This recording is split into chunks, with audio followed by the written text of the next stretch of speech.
McCarthy, qui est un des pionniers de l'intelligence artificielle, quand il parle d'intelligence artificielle, il dit que ça doit simuler l'intelligence humaine.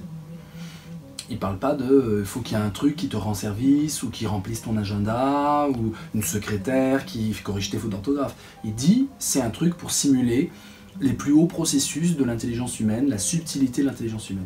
Et ça, on l'a mis de côté. Aujourd'hui, ce qu'on nous vend, c'est des trucs qui ont un business plan associé, c'est-à-dire ça va t'aider à remplacer ton secrétariat, des employés qui remplissent des mails, du coup, ça va être l'intelligence artificielle qui va remplir les mails à la place, etc. On a fourvoyé complètement le grand rêve de l'intelligence artificielle. Et du coup, là, tu travailles sur faire casser ce rempart-là, au final. Si j'ai bien compris. C'est ça, c'est exactement ça, mais c'est ça le vrai défi. Le vrai défi, c'est pas d'avoir un Watson qui te remplit des mails automatiquement. C'est ce qu'ils font à la banque, par exemple. Ils payent une fortune Watson qui comprend la demande des clients par un mail. Le client n'est pas content, il a mis tant de points d'exclamation. Ça se programme très facilement. Ils nous vendent une intelligence artificielle super sophistiquée. Je veux dire, en basique, tu peux le programmer. Tu as une liste de mots pas contents, elle est facile à établir. Tu as une liste de mots super contents, merci, bravo. Tu as une liste de points d'interrogation, c'est-à-dire des demandes concrètes. Tu as une liste de points d'exclamation, c'est-à-dire je suis pas content et je m'exprime fort. C'est hyper facile à programmer. Et donc tu as des réponses types en fonction des offres de la banque. Donc ça, c'est pas de l'intelligence artificielle, c'est n'importe quoi. Donc oui, essayons le maximum, c'est-à-dire le maximum, je pense que c'est la recherche théorique en chimie théorique, par exemple. Oui, là, je pense que l'ordinateur, il est très loin de pouvoir faire des nouvelles équations de chimie, ou d'inventer des nouveaux langages de programmation, par exemple, quand le mec qui a créé le langage C++, il a utilisé le langage C, il a rajouté le concept d'objet à ce langage-là. Ça n'existait pas. Maintenant, c'est vraiment le concept d'objet en codage, c'est hyper important. Donc l'idée de prendre un langage existant et de se dire je vais inventer un concept, le concept objet, et je vais le mettre et ça donne le C++, ça, aucun ordinateur pour l'instant, pendant des dizaines et des centaines d'années, n'arrivera à le faire. Donc là, on est... Mais la philo, c'est vrai qu'en tout cas, la philo, en termes de discours, de construction de discours, ça donne l'impression que c'est inaccessible. En fait, c'est super accessible. Beaucoup plus que de la poésie ou de la littérature. Enfin, la poésie surréaliste, il n'y a pas plus facile. Tu prends des phrases au hasard, tu les mets ensemble. Et tu peux même calculer les assonances. Et voilà. Mais c'est vrai qu'écrire un roman, il n'y a pas plus dur. Enfin, un ordinateur qui serait capable d'écrire un roman, ça, c'est balèze. Mais la philo, c'est beaucoup plus simple. Pourquoi ? Parce que c'est des systèmes qui sont rationnels, cohérents et démonstratifs. Donc en fait, ça nous donne l'impression... Moi, je circule dans la philosophie, dans les systèmes philosophiques depuis très longtemps. Je sais comment c'est fait. Et en plus, je code depuis l'âge de 10 ans, donc je sais comment c'est fait. Et le mélange entre le code vu de l'intérieur et les systèmes philosophiques fait qu'en fait, c'est hyper facile. Il y a un mec dont j'ai oublié le nom, le programme ELIZA, E-L-I-Z-A. C'est un informaticien dans les années 50 qui a décidé d'imiter, en intelligence artificielle de base, le programme fait 128 KO, je sais pas si tu vois, c'est vraiment peu. Et à l'époque, c'était déjà très conséquent, en 56. Et ELIZA, c'était un programme qui devait imiter un psychothérapeute rogérien, donc une école de psychothérapie, pour faire des interactions thérapeutiques. Alors évidemment, la plupart des réponses, c'était « je prends ce que tu dis et je te demande pourquoi tu le dis ». Ce qui est assez simple à programmer. Je suis pas content, machin. Pourquoi dis-tu que tu n'es pas content, machin, Et quand il comprenait pas, quand vraiment il n'y avait rien à proposer à l'utilisateur, il disait juste « je comprends ». C'est ironique comme tout, tu vois, et c'est évidemment abusif comme déclaration. Je comprends, ça veut dire qu'en fait, vas-y, continue de parler, je te fais du bien. Figure-toi que dès les années 50, ceux qui étaient en interaction avec ce programme ELIZA tombaient amoureux d'ELIZA.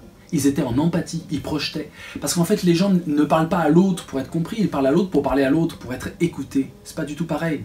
Ce qu'on veut, c'est être écouté. Et donc le programme, il était idéal pour ça. Je comprends, je vois, oui, ah, pourquoi dis-tu ça, voilà. Et c'était que des trucs comme ça, et ça bluffait tout le monde. Le test de Turing était déjà passé. Tu comparais ELIZA avec un psychothérapeute classique, et il y en a plein qui disaient, bah non, c'est comme un psychothérapeute, donc on nous fait, voilà. Donc ça, faut comprendre, et c'est super facile à programmer, super facile à programmer. En philo, ce qu'on va faire, c'est en fait assez simple, il s'agit d'une discussion argumentée basée sur des concepts. Et il n'y en a pas 50 000 des concepts en philo. T'en as une cinquantaine des concepts en philo.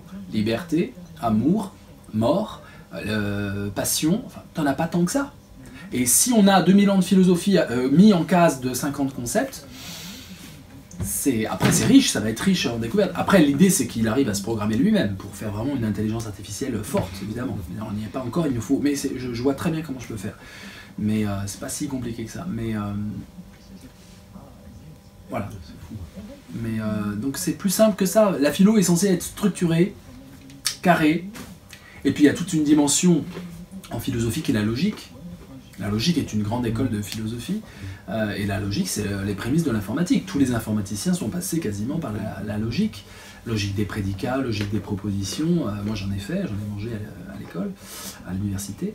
Et donc la logique, c'est complètement les mathématiques de l'âme, quoi. L'idée, c'est de... Et la philosophie analytique anglo-saxonne nous dit finalement que notre esprit, c'est toute une logique, on appelle ça computationnelle, une vision computationnelle de l'esprit. Donc computationnel, tu as l'ordinateur.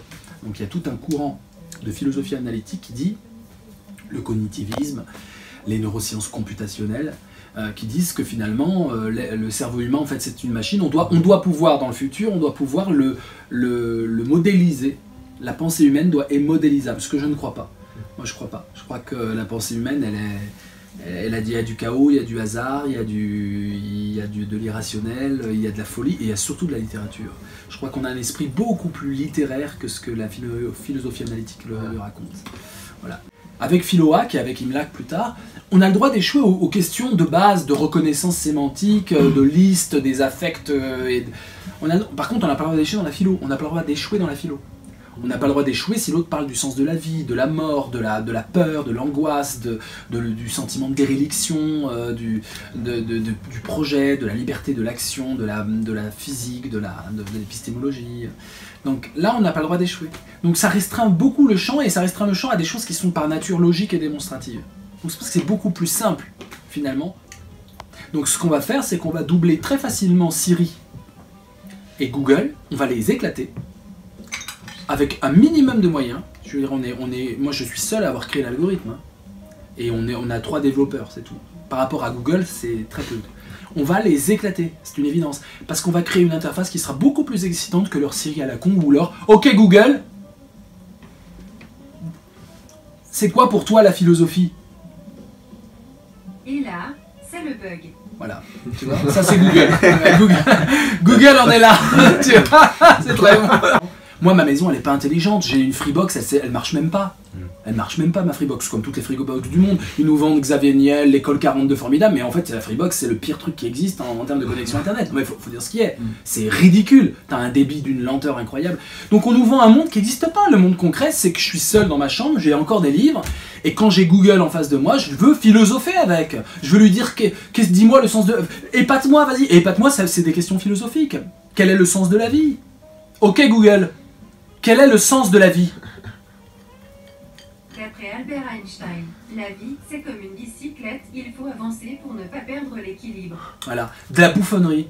C'est des trucs que tu trouves, tu sais, dans les réseaux, dans les forums débiles. Einstein, à tous les coups, il a pas dit ça, parce qu'Einstein, on le sort à toutes les sauces. C'est un truc non référencé, c'est un truc débile. Il doit en avoir 4 comme ça qui tournent en boucle. Ce que tu peux faire en 1 heure de temps. En programmation, même pas une demi-heure. Tu vas sur Even, tu fais copier-coller les citations et c'est bon, tu remplis mieux la base que ça. Voilà. Donc, ils nous vendent des outils, 60 € hein, quand même, le petit appareil pour répondre, je sais pas, 10 fois sur 11, quoi, tu vois. Ou pour aller sur Wikipédia. La seule utilisation qu'on fait du truc, c'est aller sur Wikipédia juste avec la bouche. Mais donc voilà, donc Philohack va éclater tout ça. Déjà, d'ores et déjà, ce qu'on programme là.